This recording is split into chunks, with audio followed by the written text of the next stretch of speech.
So in this short video, we will look at some examples of how to find a probability of an event.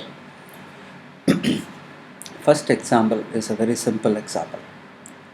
You have an urn with 4 red balls and 5 blue balls in it. And now what is the probability of picking a red ball? Okay, so we need to pick a red ball.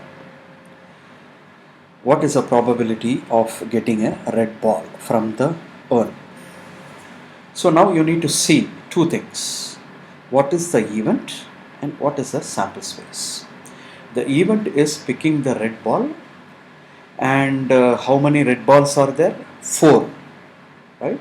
So the number of favorable items in the event is 4, and how many balls are there in total in the urn is 9.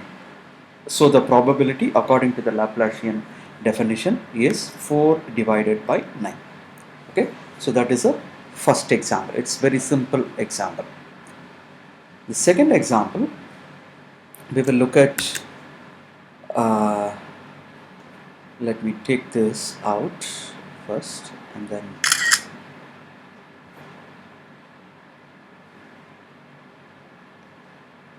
so just expand this. So the second example is the probability of getting a sum.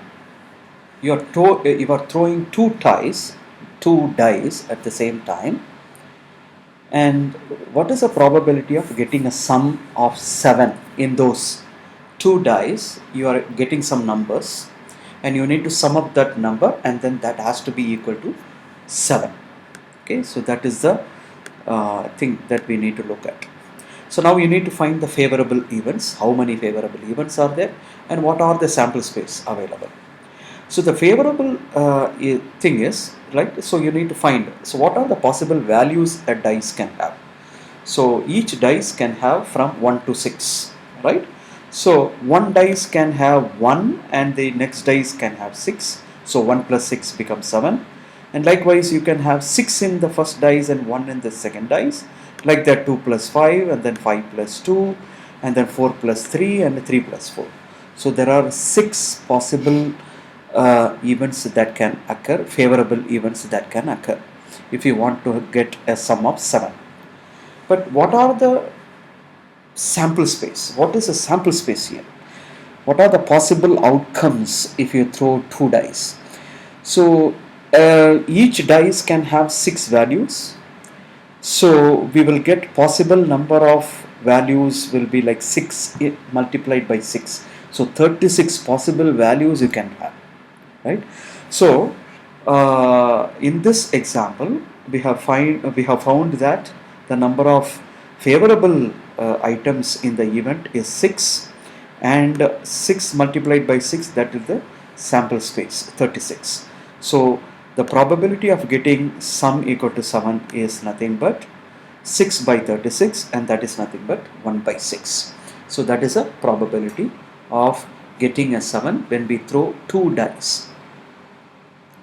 Okay, so in the third example, it's a slightly difficult one, but it's not that difficult, but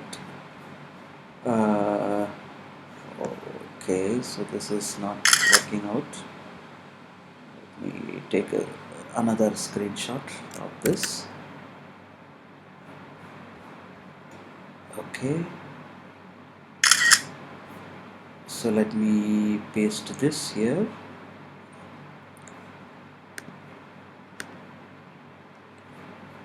So what is the probability that the number 17, 39, 23 are drawn in that specific order, okay, from a bin containing 50 balls. There are 50 balls in the bin, labeled from 1 to 50. There are 50 balls.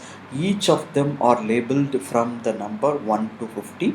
Okay, and what will be the probability of getting first the 11th ball, then the 4th ball, then the 17th ball, then the 39th ball, then the 23rd ball?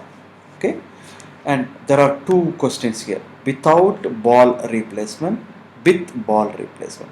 What do you mean by without ball replacement? Once you choose one ball from the urn, you are not going back to put that in the urn again, okay, in the bin again. Okay, so that is without ball replacement. The second is with ball replacement. So both conditions are two different conditions. Now you need to find the probability of getting a specific sequence of the ball like this: 11th, 4th, 17th, 39th and 23rd. So for the one without ball replacement, for the first choice you will have 50 choices. There are 50 balls in the bins, so you can select in 50 ways. So that is this 50. And once you chosen one ball, there are 49 balls. So you can, the second choice is you can choose 49 ways. Then you can choose 48 ways. Then you can choose 47 ways, and then 46 ways.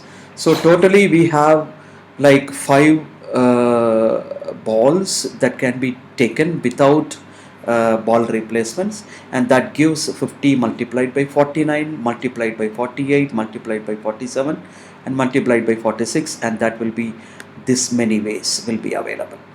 So if you want to choose with respect to this order 11, 4, 17, 39 and 23rd, the probability would be 1 divided by the sample space, which is this big number. Okay, and now likewise, if I take the same experiment with respect to with ball replacement, then it will be once you take one ball, you are putting it back to the bin again. So you will be always having 50 choices. For every ball you are choosing, you have 50 choices. So the sample space will be much more than what it was previously. So that will be this large number, and you have to choose with respect to this order. So there will be only one order which is available, and that will be 1 divided by this big number, and that will be the probability with respect to sampling with n placement.